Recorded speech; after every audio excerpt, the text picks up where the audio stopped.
கடலூர் மாவட்ட ஆட்சியர் நம்மோட இணைப்பில் இருக்காங்க, அவருடையும் பேசிட்டு வந்துடலாம். சார் வணக்கம். கடலூரில் இப்போ சூறை காற்று இருக்கிறது அல்லது மழையும் தொடங்கி இருக்கிறது. என்னெல்லாம் முன்னேற்பாடுகள் செய்திருக்கீங்க? பொதுவாக கடலூர் மக்களுக்கு ஒரு தானேக்கு பிறகு ஒரு மனநிலை இருக்கும், காற்று கொஞ்சம் அதிகமாக வீசினாலே ஒரு கவலையோடு கவனிக்கக்கூடியதாக இருக்கும். கடலூர் மாவட்ட நிர்வாகத்தில் என்னெல்லாம் முன்னெச்சரிக்கை நடவடிக்கைகள் எடுத்திருக்கீங்க சார்? வணக்கங்க. இந்த புயல் ஃபெஞ்சல் புயல் நமக்கு டீப் டிப்ரெஷனாக ஃபார்ம் ஆன டைம்லேருந்து டிஸ்ட்ரிக்ட் அட்மினிஸ்ட்ரேஷன்லேருந்து நம்ம நிறையா முன்னெச்சரிக்கை நடவடிக்கை எடுத்துகிட்டு வந்திருக்கோம். குறிப்பாக நம்ம வல்னரபிள் பாயிண்ட்ஸ் நீங்கள் ஏற்கனவே சொன்ன மாதிரி ஏற்கனவே கடலூர் மாவட்டங்களில் எங்கெங்கெல்லாம் டிசாஸ்டர் ஸ்ட்ரைக் ஆயிருக்கோ அதன் அடிப்படையில் நாங்கள் ஒரு 61 ஸ்பாட்ஸ் ஐடென்டிஃபை பண்ணியிருக்கோம். வல்னரபிள் ஸ்பாட்ஸ், ரொம்ப பாதிக்கப்படக்கூடிய பகுதிகள் அப்படின்னு.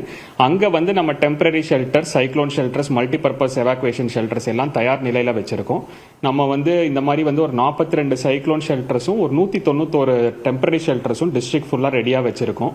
இங்கே போதிய உணவு வசதிகள், தண்ணீர் வசதிகள், கழிப்பறை வசதிகள், பேக்கப் பவர் ஃபெசிலிட்டிஸ் எல்லாம் என்ஷூர் பண்ணியிருக்கோம். இது போக நம்ம ஒரு 21 இன்டர் டிபார்ட்மெண்டல் டீம்ஸ் கிரவுண்டில் இருக்காங்க. இப்போ ஒரு தாலுக்காலையும் அண்ட் ஒரு பிளாக்லையும் இன்னைக்கு நைட் டியூட்டி ஃபுல்லாக டீம் இருக்காங்க. ஃபீல்டுலையும் நம்ம களப்பணியாளர்கள் இப்போ இருக்காங்க. இது போக நம்ம கலெக்டரேட்ல 24/7 ஒரு கண்ட்ரோல் ரூமும் ஃபங்க்ஷன் ஆகிட்டு இருக்கு. பப்ளிக்கு ஏதாவது கிரீவன்சஸ் இருந்தால் கால் பண்ணுறாங்க. நம்ம உடனுக்குடன் அதை சால்வ் பண்ணிட்டு இருக்கோங்க.